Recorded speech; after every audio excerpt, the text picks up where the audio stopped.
खबरें अब विस्तार से। हज का मुकद्दस सफर आज से शुरू हो गया है। दुआओं के साथ आज पहली फ्लाइट सांगानेर एयरपोर्ट से सुबह 8:30 बजे रवाना हुई। इसमें 235 हज यात्री हुए। इधर एयरपोर्ट के बाहर मेले जैसा नजारा रहा। रिश्तेदार और परिजनों ने माला पहनाकर हज यात्रियों को विदाई दी। पहली फ्लाइट की रवानगी के मौके पर विधायक हबीबुर रहमान, कमेटी अध्यक्ष सलीम कागजी, अल्पसंख्यक मामलात विभाग के प्रमुख सचिव खेमराज, कमेटी के सदस्य और अधिकारी मौजूद रहे। इस फ्लाइट में सबसे अधिक उम्र के हज यात्री नागौर के 89 वर्षीय रमजानी और सबसे कम उम्र जयपुर निवासी 25 वर्षीय अजहरुद्दीन है। गौरतलब है कि सांगानेर एयरपोर्ट से 24 सितंबर तक हज यात्रियों की कुल 16 फ्लाइट रवाना होगी। हर फ्लाइट में 235 हज यात्री रवाना होंगे। हाजियों की वापसी 23 अक्टूबर से 4 नवंबर तक होगी।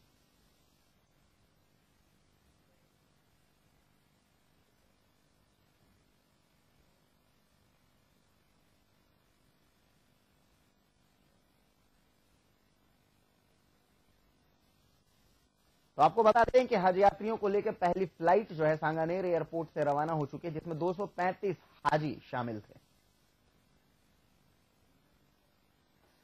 आपको बता दें कि इस दौरान कई आला अधिकारी मौजूद रहे थे हज यात्रा को लेकर के, और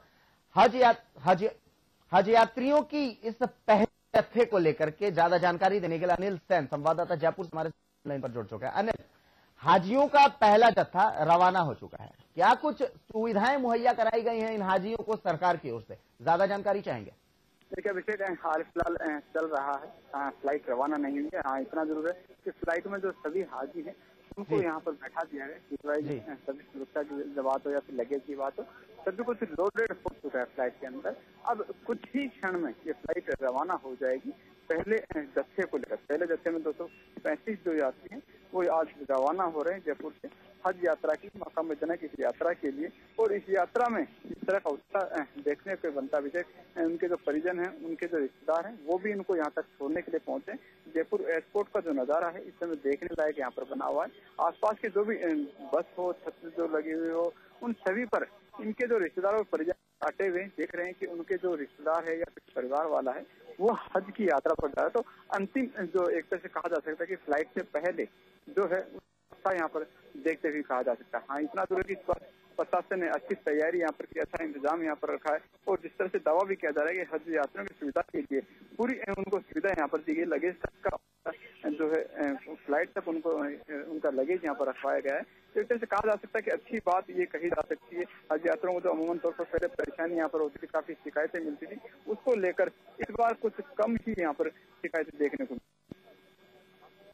अगर बात करें हाजियों के रवाना होने के दौरान, जाहिर सी बात है परिजन मौजूद हैं। अगर आला अधिकारियों की बात करें, अब कुछ बड़े नामों की बात करें, तो कौन कौन से सरकार की ओर से कौन कौन से बड़े नाम वहां पर शामिल हैं इनको विदाई देने के लिए?